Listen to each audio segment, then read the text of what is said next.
السلام علیکم ورحمۃ اللہ وبرکاتہ. محترم حرم شریف کې ماشاءالله طوافونه شروع دي.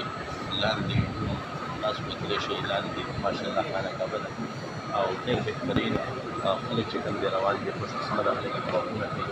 بره دویم چته دریم دغه درې څلور چته پورې چې کوم دی ماشاءالله درې چته بره طوافونه کوي، لاندې هم کېږي.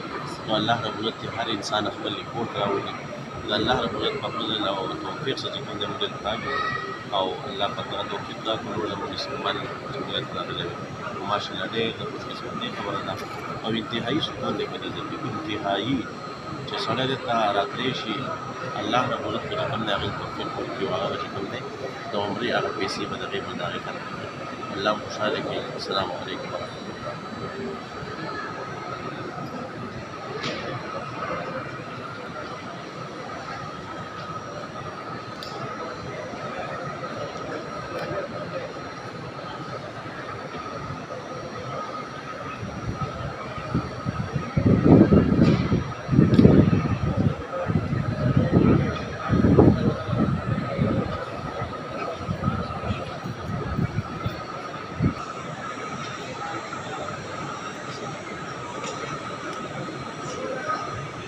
دا حرم شریف کې ماشاءالله دا دویم چت دی او دا رنګې دا ملګری پکې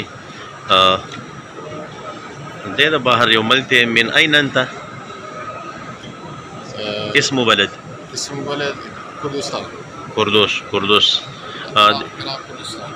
ماشاءالله د پښتو مختون ورځي دا د خپل ژبه ده، عربي ورځي سناسه. دا دویم چت دی، دین لاندې بل چت دی، باغیم طواف دی. دا دویم دی، دا بر دریم دی. هغه کې خلک چې کوم دی ماشاءالله عبادتونه دي او ډېر زیات خوندونه چې کوم دی دلته دی، ډېر زیات سکون دی، ډېر خوند کوي. الله رب العزت هر مسلمان توفیق ورکړي چې راشي او د دې ځای نه خوند واخلي. دا د زمزم اوبه دي په دې ځای کې چې کوم دی دا خلک څښي، ځای په ځای باندې پرتې دي زمزم اوبه. دا ضعیف کسان چې کوم دی بره په ګاډو کې ځي، د دې خپله دغه دي په هغې کې ځي.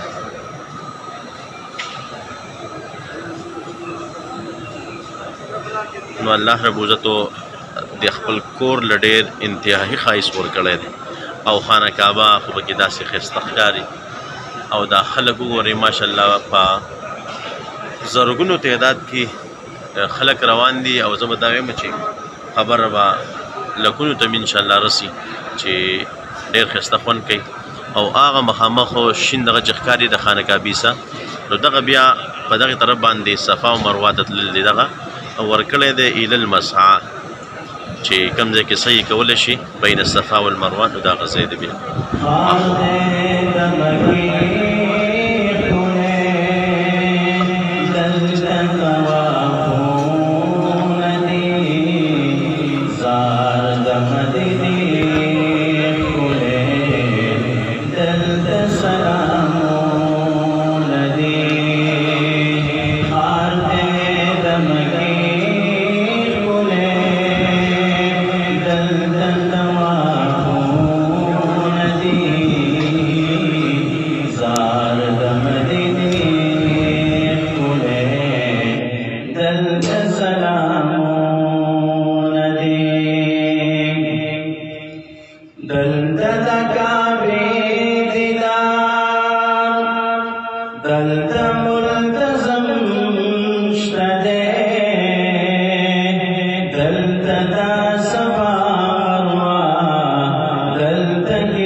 سلام